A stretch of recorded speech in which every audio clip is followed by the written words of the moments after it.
خوش آمدید۔ آج ہم ایک ایسے آئیڈیا پر بات کر رہے ہیں جو سننے میں بالکل الٹا لگتا ہے۔ کتاب کا نام ہے 10x is easier than 2x، یعنی 10 گنا بڑا ہدف حاصل کرنا 2 گنا بڑے ہدف سے زیادہ آسان ہے۔ یہ بات ہضم کرنا تھوڑا مشکل ہے نا؟ بالکل، پہلی بار سننے میں تو یہ ایک مذاق ہی لگتا ہے کہ یہ کیسے ممکن ہے؟ لیکن آج ہم اس کے پیچھے کی نفسیات، اس کی حکمت عملی اور کچھ آپ کہہ لیں حقیقی مثالوں پر بات کریں گے کہ یہ کام کیسے کرتا ہے۔ اور یہ صرف بزنس CEOs کے لیے نہیں، یہ ہر اس شخص کے لیے ہے جو اپنی آمدنی، کیریئر یا زندگی میں ایک بڑی چھلانگ لگانا چاہتا ہے لیکن محسوس کرتا ہے کہ وہ ایک ہی جگہ پھنس گیا ہے۔ اور مجھے لگتا ہے کہ یہ پھنسے ہونے کا احساس ہم سب نے کبھی نہ کبھی محسوس کیا ہے۔ وہ کیفیت جب آپ پہلے سے زیادہ محنت کر رہی ہوں، زیادہ گھنٹے لگا رہی ہوں، لیکن نتائج وہی ڈھاک کے تین پات۔ تو آج کی گفتگو میں شاید اس کا جواب مل جائے کہ کیوں زیادہ محنت ہمیشہ زیادہ کامیابی نہیں لاتی۔ چلیں اس کو کھولتے ہیں۔ تو آئیے شروع کرتے ہیں اس 2 گنا سوچ کے جال سے۔ یہ اتنی عام سوچ کیوں ہے اور اس میں مسئلہ کیا ہے؟ ہم سب یہی تو چاہتے ہیں کہ تھوڑا بہتر ہو جائے، تھوڑی آمدنی بڑھ جائے۔ یہی تو اصل جال ہے۔ دیکھیں، 2 گنا سوچ ہمیں ہمارے کمفرٹ زون میں رکھتی ہے۔ یہ کہتی ہے جو کر رہے ہو بس وہی تھوڑا اور کرو۔ اگر آپ 8 گھنٹے کام کر رہے ہیں تو 10 گھنٹے کر لیں، اگر آپ کے 5 کلائنٹس ہیں تو 7 کر لیں۔ مسئلہ یہ ہے کہ آپ کی بالٹی پہلے ہی بھری ہوئی ہے، مزید پانی ڈالنے سے وہ صرف چھلکے گی، آپ کو تھکن اور برن آؤٹ کے سوا کچھ نہیں ملے گا۔ آپ اسی ٹریڈ مل پر بس تیز بھاگنا شروع کر دیتے ہیں۔ اچھا، وہ کیفیت تو سب نے محسوس کی ہوگی جب آپ کے پاس اتنے زیادہ چھوٹے چھوٹے آپشنز ہوں کہ آپ سوچ سوچ کر کچھ بھی نہیں کر پاتی ہیں۔ کتاب میں اسے انالیسس پیرالائزس کہا گیا ہے، یعنی میں اوور ٹائم کر لوں، ایک چھوٹا کورس کر لوں یا شاید 2 نئے کلائنٹس پکڑ لوں اور اس سوچ میں ہی ساری توانائی ختم ہو جاتی ہے۔ بالکل۔ اب اس کا موازنہ 10 گنا ہدف سے کریں۔ اگر میں آپ سے کہوں کہ آپ کو اپنی آمدنی 2 گنا نہیں بلکہ 10 گنا بڑھانی ہے تو کیا ہوگا؟ آپ کے وہ سارے چھوٹے چھوٹے آپشنز فوراً غیر متعلقہ ہو جائیں گے۔ آپ یہ نہیں سوچیں گے کہ میں 2 گھنٹے اضافی کام کر لوں۔ آپ کا دماغ مجبور ہو جائے گا کہ وہ بالکل نئے سرے سے سوچے۔ مجھے یہ سب کچھ کرنے کا طریقہ ہی بدلنا پڑے گا۔ یہاں پر وہ جنگل والی مثال بہت فٹ بیٹھتی ہے۔ 2 گنا ہدف ایسا ہے جیسے آپ ایک گھنے جنگل میں کھڑی ہیں اور آپ کو درجنوں چھوٹے چھوٹے راستے نظر آ رہے ہیں اور آپ کنفیوز ہیں کہ کس پر چلوں۔ جبکہ 10 گنا ہدف ایسا ہے جیسے اچانک آپ کو ایک ہیلی کاپٹر اٹھا کر جنگل کے اوپر لے جائے اور آپ کو منزل تک جانے والی ایک چوڑی صاف شاہراہ نظر آ جائے۔ آپ کو چلنا اب بھی خود ہے، محنت اب بھی لگے گی، لیکن اب کوئی کنفیوژن نہیں ہے، راستہ بالکل صاف ہے۔ کتاب میں آسان کا مطلب کم محنت نہیں بلکہ کم ذہنی پیچیدگی اور زیادہ وضاحت ہے۔ اس کی کوئی عملی مثال ہو سکتی ہے، جیسے ایک طالب علم یا ایک چھوٹا کاروباری؟ ضرور۔ ایک طالب علم ہے جو اپنے 70% نمبروں کو 80% کرنا چاہتا ہے۔ یہ 2 گنا سوچ ہے۔ وہ کیا کرے گا؟ شاید روزانہ 1 گھنٹہ زیادہ پڑھے گا یا کوئی ٹیوشن رکھ لے گا۔ لیکن اگر وہی طالب علم کہے کہ مجھے 70 سے 95% پر جانا ہے، یعنی ٹاپر بننا ہے، تو یہ 10 گنا سوچ ہے۔ اب وہ صرف پڑھائی کے گھنٹے نہیں بڑھائے گا، وہ سوچے گا ٹاپرز کیسے پڑھتے ہیں۔ وہ شاید اسمارٹ نوٹس، مائنڈ میپنگ یا گروپ اسٹڈی کے بالکل نئے طریقے اپنائے گا۔ وہ اپنا 80% پرانا طریقہ چھوڑ کر صرف ان 20% تکنیکوں پر توجہ دے گا جو سب سے زیادہ نتیجہ خیز ہیں۔ اور یہی چیز کاروبار پر بھی لاگو ہوتی ہے۔ 2 گنا ترقی کے لیے مالک سوچے گا کہ چلو مارکیٹنگ کا بجٹ تھوڑا بڑھا دیتے ہیں یا سیلز ٹیم پر تھوڑا اور دباؤ ڈالتے ہیں۔ لیکن 10 گنا ترقی کا ویژن رکھنے والا پوچھے گا، وہ کون سا ایک پروڈکٹ یا سروس ہے جو ہمارا پورا بزنس ماڈل بدل سکتا ہے؟ وہ کون سی ایک پارٹنرشپ ہے جو ہمیں 10 سال آگے لے جا سکتی ہے؟ اس کا فوکس 80% پرانے کاموں سے ہٹ کر صرف 20% گیم چینجنگ کاموں پر چلا جاتا ہے۔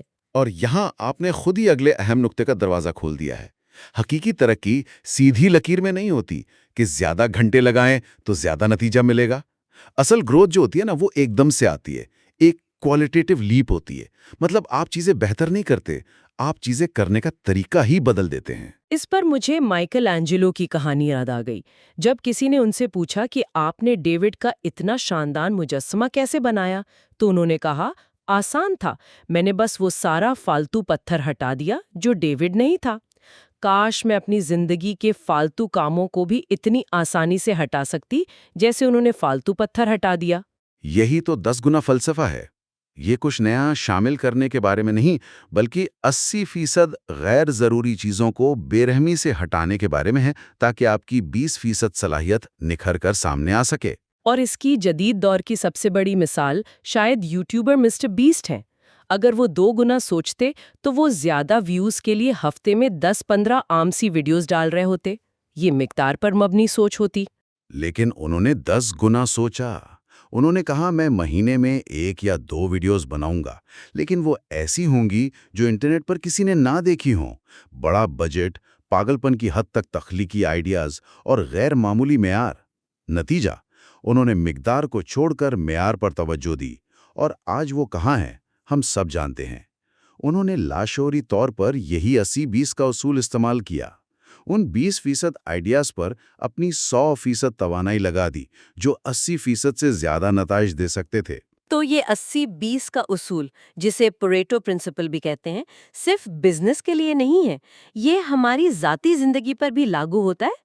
مطلب اگر کوئی اپنی صحت بہتر کرنا چاہتا ہے تو کیا کرے؟ بالکل۔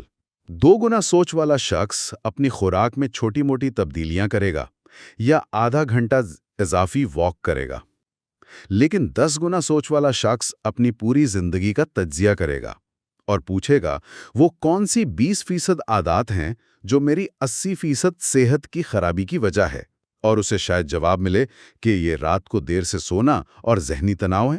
اب وہ جم میں اضافی وقت لگانے کے بجائے صرف اپنی نیند اور ذہنی سکون پر کام کرے گا، اور نتائج 10 گنا بہتر اور تیز ہوں گے۔ یہ تو ذہن کو ہلا دینے والی بات ہے۔ مطلب میری ٹو ڈو لسٹ میں جو 10 چیزیں ہیں ان میں سے شاید 8 غیر ضروری ہیں۔ یہ سوچنا بے وقت خوفناک بھی ہے اور آزادی کا احساس بھی دلاتا ہے۔ بالکل، لیکن اس 80% کو چھوڑنے کے لیے ایک خاص قسم کی ذہنیت چاہیے، اور یہ ہمیں سب سے بڑی تبدیلی کی طرف لاتی ہے، جو حکمت عملی کی نہیں بلکہ نفسیات کی ہے۔ یہ کامیابی کی سوچ یعنی اسکیرسٹی مائنڈ سیٹ سے فراوانی کی سوچ یعنی ابنڈنس مائنڈ سیٹ کی طرف سفر ہے۔ اچھا، یہ اسکارسٹی اور ابنڈنس مائنڈ سیٹ کیا ہے؟ یہ سننے میں کافی بھاری الفاظ لگتے ہیں۔ انہیں آسان کرتے ہیں۔ کامیابی کی سوچ جو ہے نا، وہ خوف پر مبنی ہے۔ اگر میں نے یہ موقع گنوا دیا تو کیا ہوگا؟ وسائل محدود ہیں، ہر طرف مقابلہ ہے، مجھے دوسروں سے تیز بھاگنا ہے۔ یہ سوچ آپ کو ہمیشہ دفاعی حالت میں رکھتی ہے۔ آپ محفوظ کھیلتے ہیں اور کبھی بڑا خطرہ مول نہیں لیتے۔ اور اس کے برعکس فراوانی کی سوچ؟ فراوانی کی سوچ اس یقین پر مبنی ہے کہ مواقع لامحدود ہیں۔ یہ مقابلے کے بجائے تخلیق پر توجہ دیتی ہے۔ یہ نہیں سوچتی کہ میں پیزا کا بڑا حصہ کیسے لوں، یہ سوچتی ہے کہ میں ایک نئی قسم کا پیزا کیسے بناؤں۔ یہ سوچ اندر سے آتی ہے۔ آپ دوسروں سے موازنہ نہیں کرتے، آپ اپنے ویژن کی پیروی کرتے ہیں۔ اس کے لیے وہ کشتی والی مثال بہترین ہے۔ کامیابی کی ذہنیت والا شخص سمندر میں اپنی کشتی کو دوسروں سے تھوڑا آگے رکھنے کے لیے پاگلوں کی طرح چپو چلا رہا ہے، تھک رہا ہے، پسینہ بہا رہا ہے۔ اور فراوانی کی ذہنیت والا شخص ایک لمحے کے لیے رکتا ہے، چپو چلانا چھوڑتا ہے اور سوچتا ہے یہاں ہوا بھی تو چل رہی ہے، اور وہ ایک بادبان لگا لیتا ہے۔ اب اسے محنت نہیں کرنی پڑ رہی، وہ ہوا کی طاقت استعمال کر رہا ہے جو ایک لامحدود وسیلہ ہے۔ اس نے کھیل ہی بدل دیا ہے۔ واہ! اور یہ صرف ذاتی سطح پر نہیں بلکہ ٹیم لیڈرز کے لیے بھی بہت اہم ہے۔ کامیابی کی سوچ والا مینیجر کسی بھی نئے آئیڈیا کو خطرہ سمجھے گا، وہ اپنی ٹیم کو محفوظ راستے پر چلائے گا، جبکہ فراوانی کی سوچ والا لیڈر اپنی ٹیم کو کہے گا جاؤ، تجربے کرو، ناکام ہو، سیکھو، کیونکہ مواقع کی کوئی کمی نہیں۔ بالکل، اور جب آپ ایک بار فراوانی کی ذہنیت اپنا لیتے ہیں تو آپ کو احساس ہوتا ہے کہ آپ اکیلے سب کچھ نہیں کر سکتے، اور یہ آپ کو کتاب کے آخری اور شاید سب سے طاقتور اصول کی طرف لے جاتا ہے۔ اچھا، تو میں نے 10 گنا ہدف بھی طے کر لیا، 80% فالتو کام بھی پہچان لیے، اور اپنی سوچ کو بھی فراوانی والا بنا لیا۔ اب بھی کچھ باقی ہے؟ ہاں، سب سے اہم قدم۔ کتاب کہتی ہے کہ اب یہ پوچھنا چھوڑ دیں کہ میں یہ کیسے کروں گا یعنی ہاؤ، اور یہ پوچھنا شروع کریں کہ کون میری مدد کر سکتا ہے یعنی ہو۔ یہ ہو ناٹ ہاؤ کا اصول ہے۔ ایک منٹ، کون کیسے نہیں کا اصول تو ایک سی ای او کے لیے ٹھیک ہے جس کے پاس وسائل ہیں، لیکن ایک طالب علم یا ایک عام ملازم اسے کیسے استعمال کر سکتا ہے جس کے پاس کسی ماہر کو پیسے دینے کی استطاعت نہیں؟ یہ ایک بہت اہم سوال ہے۔ کون کا مطلب ہمیشہ کسی کو نوکری پر رکھنا نہیں ہوتا۔ کون ایک استاد ہو سکتا ہے، ایک آن لائن کمیونٹی ہو سکتی ہے، ایک دوست ہو سکتا ہے جو کسی چیز میں آپ سے بہتر ہو۔ ایک طالب علم کے لیے کون وہ سینئر ہو سکتا ہے جو پہلے ہی امتحان میں ٹاپ کر چکا ہو۔ ایک ملازم کے لیے کون وہ ساتھی ہو سکتا ہے جسے ایکسل شیٹس میں مہارت حاصل ہو اور آپ اس کی مدد کے بدلے اس کے لیے کوئی اور کام کر سکتے ہیں۔ بات وسائل کی نہیں، بلکہ یہ سمجھنے کی ہے کہ آپ کو ہر کام خود کرنے کی ضرورت نہیں۔ تو یہ صرف کام سونپنا نہیں بلکہ اپنی کمزوریوں کو پہچاننا اور مدد مانگنے کی ہمت کرنا ہے۔ ہم میں سے بہت سے لوگ مدد مانگنے کو کمزوری سمجھتے ہیں، جبکہ حقیقت میں یہ اسٹریٹجک سوچ کی سب سے بڑی علامت ہے۔ آرکیسٹرا کا کنڈکٹر خود کوئی ساز نہیں بجاتا۔ کیا وہ کمزور ہے؟ نہیں، اس کا کام ہر ساز کے ماہر کو اکٹھا کرنا اور ان سے ایک شاہکار تخلیق کروانا ہے۔ 10 گنا ترقی اکیلے حاصل نہیں کی جا سکتی۔ یہ ہمیشہ تعلقات اور ٹیم ورک پر بنتی ہے۔ Bill Gates, Steve Jobs, Elon Musk, ان سب نے اپنے ارد گرد ایسے کون کی ٹیمیں بنائیں جو ان کے ویژن کو حقیقت بنا سکیں۔ یہ سب کچھ جوڑ کر دیکھیں تو تصویر کافی واضح ہو جاتی ہے، لیکن ایک سوال ذہن میں آتا ہے، ہم یہ سب کیوں کریں؟ 10 گنا ترقی، فراوانی کی سوچ، ٹیم بنانا، اس سب کا آخری مقصد کیا ہے؟ صرف زیادہ پیسہ کمانا؟ یہی اس کتاب کی خوبصورتی ہے کہ یہ صرف پیسے پر ختم نہیں ہوتی۔ یہ کہتی ہے کہ حقیقی کامیابی کی پیمائش 4 آزادیوں سے ہوتی ہے۔ یہ 4 آزادیوں کا فریم ورک ہے۔ اچھا، وہ 4 آزادیاں کون سی ہیں؟ پہلی ہے وقت کی آزادی، یعنی فریڈم آف ٹائم۔ یہ اپنے سب سے قیمتی اثاثیں یعنی وقت کو اپنی مرضی کے مطابق خرچ کرنے کی صلاحیت ہے۔ یہ سست ہونے کے بارے میں نہیں بلکہ اپنے وقت پر اختیار رکھنے کے بارے میں ہے۔ دوسری ہے پیسے کی آزادی، فریڈم آف منی۔ یہاں پیسہ خود مقصد نہیں بلکہ ایک آلہ ہے جو آپ کو مزید انتخاب اور مواقع فراہم کرتا ہے۔ اور باقی 2؟ تیسری ہے تعلقات کی آزادی، یعنی فریڈم آف ریلیشن شپ، یعنی اپنی زندگی ایسے لوگوں کے ساتھ گزارنا جو آپ کو توانائی دیتے ہیں، آپ کی حوصلہ افزائی کرتے ہیں، نہ کہ وہ لوگ جو آپ کو نیچے کھینچتے ہیں۔ اور چوتھی اور سب سے اہم ہے مقصد کی آزادی، فریڈم آف پرپز، یعنی ہر صبح بستر سے اٹھنے کی ایک ٹھوس وجہ ہونا، ایک ایسا کام کرنا جو آپ کے لیے معنی رکھتا ہو۔ اگر آپ کے پاس باقی 3 آزادیاں ہیں لیکن مقصد نہیں تو زندگی خالی محسوس ہوگی۔ اور میں تصور کر سکتی ہوں کہ یہ چاروں آپس میں جڑی ہوئی ہیں۔ اگر آپ اپنے وقت کا صحیح استعمال کرتی ہیں، یعنی ہو ناٹ ہاؤ کا اصول اپناتی ہیں، تو آپ کی آمدنی بڑھتی ہے۔ جب آپ کے پاس مالی آزادی ہوتی ہے تو آپ زہریلے تعلقات کو چھوڑنے کی ہمت کر پاتی ہیں، اور جب آپ صحیح لوگوں کے ساتھ ہوتی ہیں تو آپ کو اپنا مقصد تلاش کرنے میں مدد ملتی ہے۔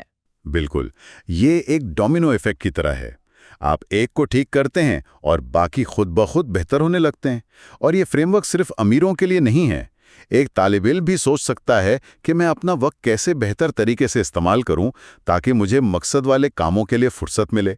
یہ صرف ترقی کرنے کے بارے میں نہیں بلکہ ایک بھرپور اور بامعنی زندگی گزارنے کا نقشہ ہے۔ زبردست۔ تو آج کی گفتگو کا خلاصہ یہ ہے کہ اگر آپ زندگی میں پھنسی ہوئی محسوس کر رہی ہیں تو شاید آپ 2 گنا کے جال میں ہیں۔ اس سے نکلنے کا راستہ 10 گنا بڑا سوچنا ہے، جو آپ کو غیر ضروری چیزوں کو ہٹانے اور صرف اہم چیزوں پر توجہ دینے پر مجبور کرتا ہے۔ اس کے لیے فراوانی کی ذہنیت اور میں یہ کیسے کروں گی کے بجائے کون میری مدد کر سکتا ہے پر توجہ مرکوز کرنے کی ضرورت ہے۔ اور یہ سب کچھ بالآخر ہمیں صرف پیسے نہیں بلکہ وقت، پیسے، تعلقات اور مقصد کی حقیقی آزادی کی طرف لے جاتا ہے۔ اور جاتے جاتے سامعین کے لیے ایک خیال چھوڑتے ہیں۔ اپنی زندگی کے سب سے بڑے خواب یا چیلنج کے بارے میں سوچیں۔ اب سوال یہ نہیں ہے کہ میں اسے کیسے حاصل کروں گا، سوال یہ ہے اگر آپ کو 100% یقین ہو کہ آپ ناکام نہیں ہو سکتے تو وہ پہلا کون ہوگا جسے آپ کل صبح فون کر کے اپنی ٹیم میں شامل ہونے کی دعوت دیں گے؟